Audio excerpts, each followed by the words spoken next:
उल्का उद्धव पटवर्धन. उल्काच किचनमध्ये आपणा सर्वांचं स्वागत आहे. मी आज आपल्याला छानपैकी असा खमंग हापूस आंब्याचा मुरांबा करून दाखवणार आहे.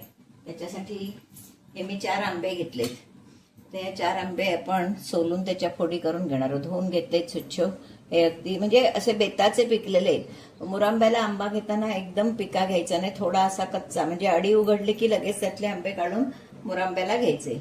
असे आता हे मी आंबे घेतलेत. आता ह्यातले आंबे मी सोलून तुम्हाला फोडी करून दाखवते आणि मग फोडी केली की पुढची कृती. दरवर्षी मी तुम्हाला अख्खी साखर घालून दाखवते. या वर्षी मी पिठी साखर घालून तुम्हाला मुरांबा करून दाखवणार आहे. म्हणजे तेवढा झटकन होतो, कारण साखर विरघळायला लागणारा वेळ कमी लागतो. त्याच्यासाठी हा आता मी आंबा घेतलाय. आता मी यंदा वेगळ्या पद्धतीने तुम्हाला फोडं काढून दाखवते. दरवर्षी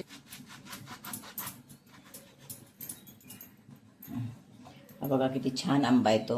आता आपण जशी कासवाची पाट करायला हे करतो तसंच मी या फोडी करणार आहे. ह्या बघा, आपल्याला हव्या त्या आकाराच्या, पण शक्यतो अति मोठ्या पण करायच्या नाही आणि अति लहान पण करायच्या नाही. अशा आता मी ह्या 4 आंब्याच्या फोडी करून घेते आणि मग तुम्हाला पुढची कृती दाखवते. या फोडी अशा करायच्या. ह्या बघा,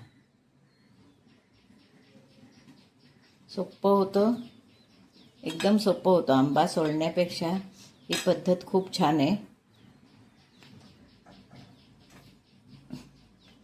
सालीला उरला असला आंबा तर साल पिळून घ्यायची, त्याचा आमरस करता येतो आपल्याला. समजा सालीला थोडा गर राहिला तर आपण त्याच्यापासून आमरस करू शकतो. हे बघा, अशा फोडी आता मी करून घेते, दाखवते तुम्हाला अजूनही.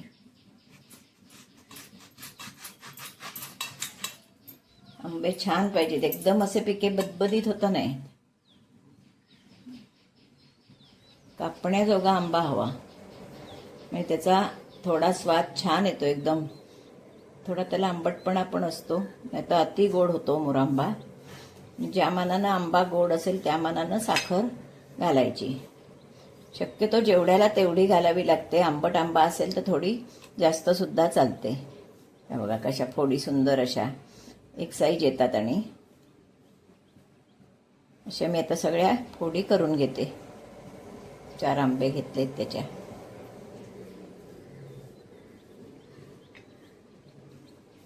तर ही आपण वाटीभर आपली ही फोडं झालेली आहेत. ही फोडं झाली आहेत तेवढीच आपण साधारण, म्हणजे एवढी वरपर्यंत ही भरलेली आहेत. मी थोडी कमी अशी पिठी साखर करून घेणार आहे, ती दाखवते तुम्हाला.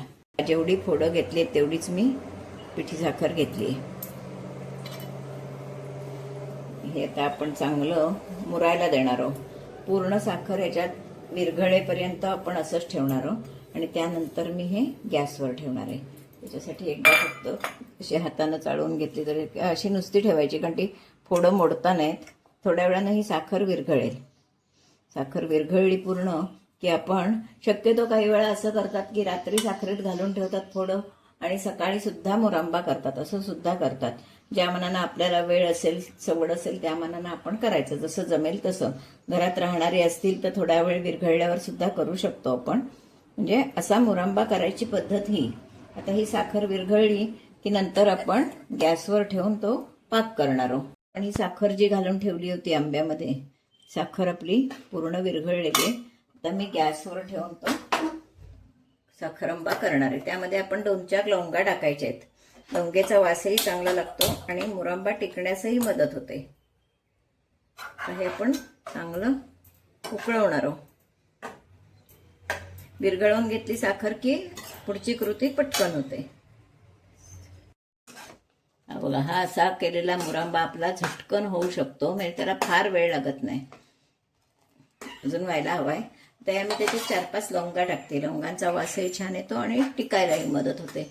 वेलची हवी असेल तर वेलची घालायची, पण खरं हापूसमध्ये काही वेलची घालायची जरूर नसते. अजून हा थोडा वेळ व्हायला हवाय, मग नंतर तुम्हाला डिशमध्ये काढून दाखवते. हा 1 वर्ष टिकू शकतो व्यवस्थित. असा आपला छान खमंग असा मुरांबा बघा तयार झालेला आहे.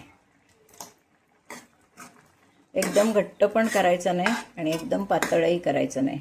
मी आता तुम्हाला एका डिशमध्ये घालून दाखवते, म्हणजे कसा चेक करायचा असतो तो.